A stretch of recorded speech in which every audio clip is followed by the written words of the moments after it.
ہم یہ کہتے ہیں بعض اعتبار سے ہمیں آزمایا گیا ہے. کبھی ایسے ہوا ہے کہ حضرت عمر نے اونچی آمین کی ہو اور حضرت حمزہ نے ان کو کان سے پکڑ کے مسجد سے باہر نکال دیا کہ تو آمین کیوں اونچی گئی ہے ہوا ہے کہ تو ہمارے ساتھ تو ہو رہا ہے. دوسری بات, کس صحابی کو اس فتنے سے گزرنا پڑا ہے کہ اس کا باپ مسلمان ہو اور وہ اپنے بیٹے مسلمان کو کافر سمجھتا ہو؟ ہمارے سارے اسٹوڈنٹ کے ساتھ یہی ہو رہا ہے کہ وہ بیچارے کتاب و سنت پہ آتے ہیں, ان کے ماں باپ ان کو گستاخ سمجھتے ہیں, اور اس سے بڑھ کر وہ بیٹے اپنے ماں باپ کو بھی مسلمان سمجھ رہے ہیں, اور ہے بھی بابوں کے ٹائی چڑھتے. صحابہ کرام کو تو تکلیفیں آئی ہیں کہ ماں باپ کافر تھے, ٹھیک ہے, پتہ چل گیا کہ اس لمٹ سے آگے نہیں جانا. ہمارے اسٹوڈنٹس کو یہ خطرہ لگا ہوا ہے کہ رات کو ہو سکتا ہے کہ ابا جی ذبح کر کے اپنی جنت پکی کر لیں, اور وہ بچہ تو ابا جی کو مسلمان سمجھ رہا ہے.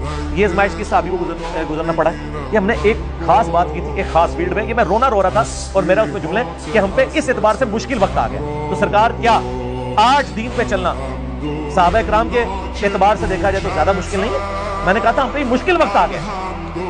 تو آپ تو خود کہتے ہیں سب سے بہتر زمانہ نبی اسلام کا, پھر صحابہ کا, پھر تابعین کا, تو آپ تو خود کہتے ہیں کہ مشکل وقت آتا جائے گا آہستہ آہستہ. سرکار یہی بات میں نے دوسرے انداز میں کر دی ہے تو آپ نے فتویٰ لگا دیا.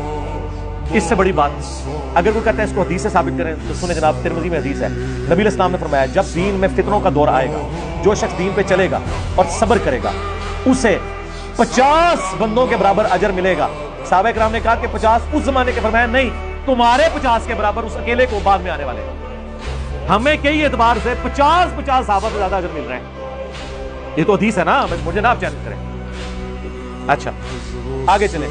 مسند احمد میں حدیث ہے, صحیح ابن حبان میں, جو مجھے دیکھے اور ایمان لائے اسے 1 دفعہ بشارت, جو بغیر دیکھے ایمان لائے اسے 7 دفعہ بشارت, ایک روایت میں ہے 2 دفعہ بشارت, توبہ پھر توبہ. آپ مجھے بتائیں